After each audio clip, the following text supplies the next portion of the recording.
Hey everybody, welcome to Undefined Videos. Today I'm going to break down Maverick Top Gun 2 trailer.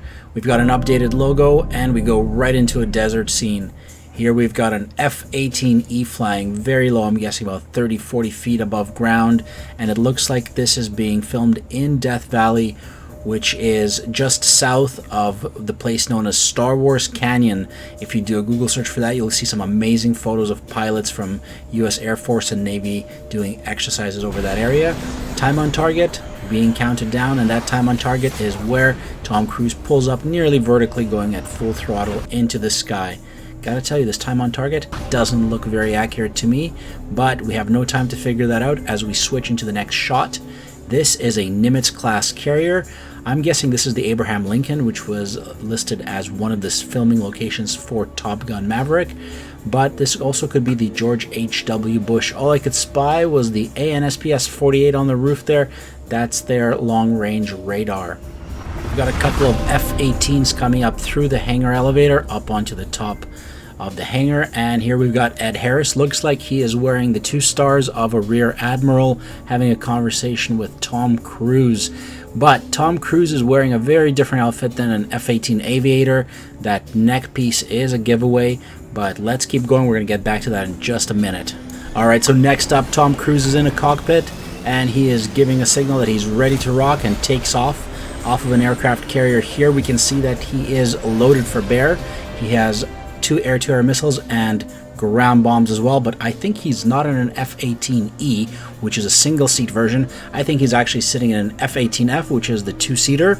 Now he's probably sitting in the back seat, which is the weapons officer's position. However, the way it's filmed looks like he is piloting the plane, and of course Tom Cruise can do everything, but in this case, well, I'm not sure if he's quite ready for aircraft carrier takeoff solo. Alright, next we have our 2020 and a fade-in flying over these trees, and what we're looking at is we're actually looking east towards Naval Base Point Loma. And we're actually looking east here as we're flying over a small ridge that's actually a peninsula, and ahead of us is California and San Diego Naval Supply Center, NIA, with the sun coming up right behind it over the mountains.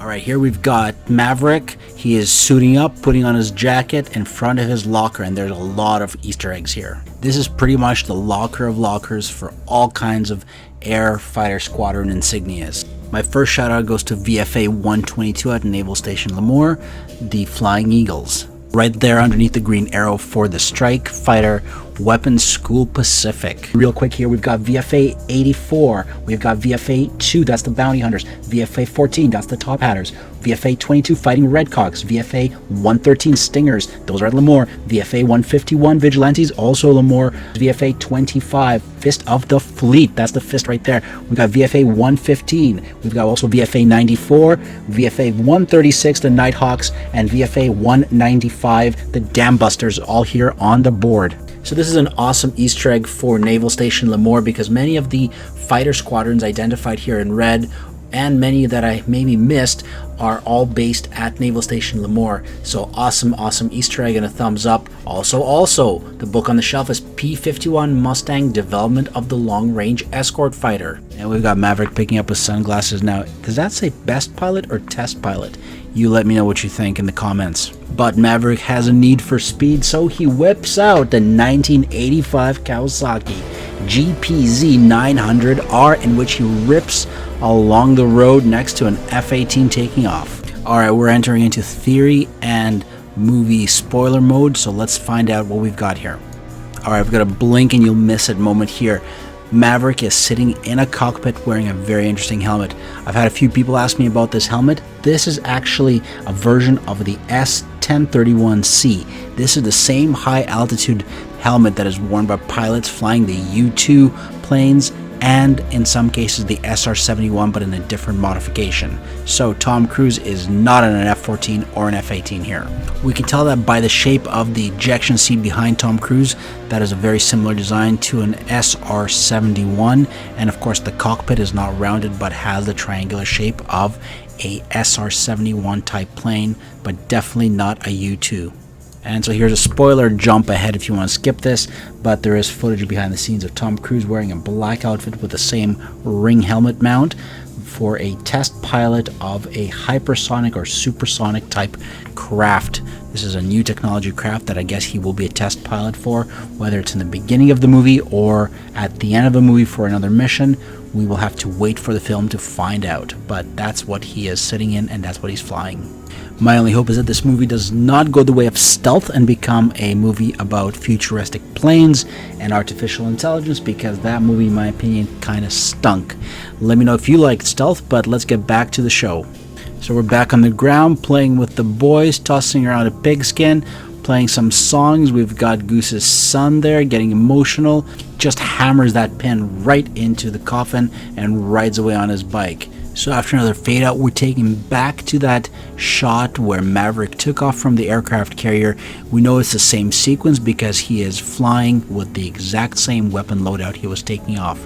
His weapon loadout in this case is 2 Sidewinder AIM-9X missiles on wingtips and 2 GBU-24 paveway bombs and a centerline mounted tank with extra fuel for this mission.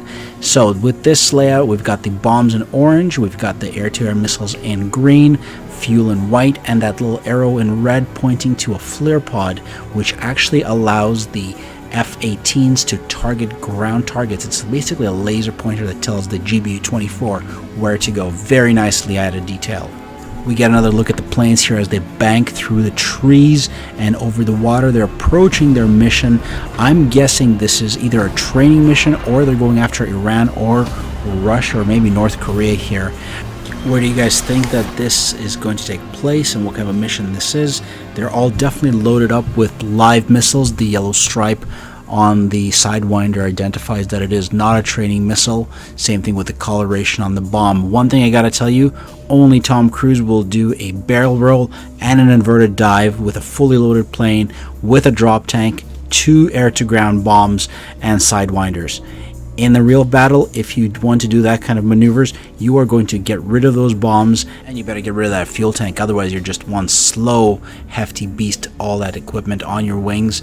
Not going to help you maneuver in any way, shape, or form. And I think Tom Cruise is thinking about that here. He gives a speech saying that, yeah, no, he's not going to change today. Going to stand around, look at the world off of the side of the aircraft carrier. He throws us a final cocky one-liner. The credits are going to roll in here with the title of Top Gun to Maverick, and then we get that awesome epic shot of an F14 Tomcat streaking away. It looks like it's the same environment as where that mission was taking place. So maybe this is Iran, and maybe Tom Cruise and his F-18 is going to go against an Iranian F-14 Tomcat. But let me know what you think it is. If you like this video, share, make sure you subscribe, and let me know if you want a longer video on the weapons of the F-18s for Top Gun Maverick coming in 2020.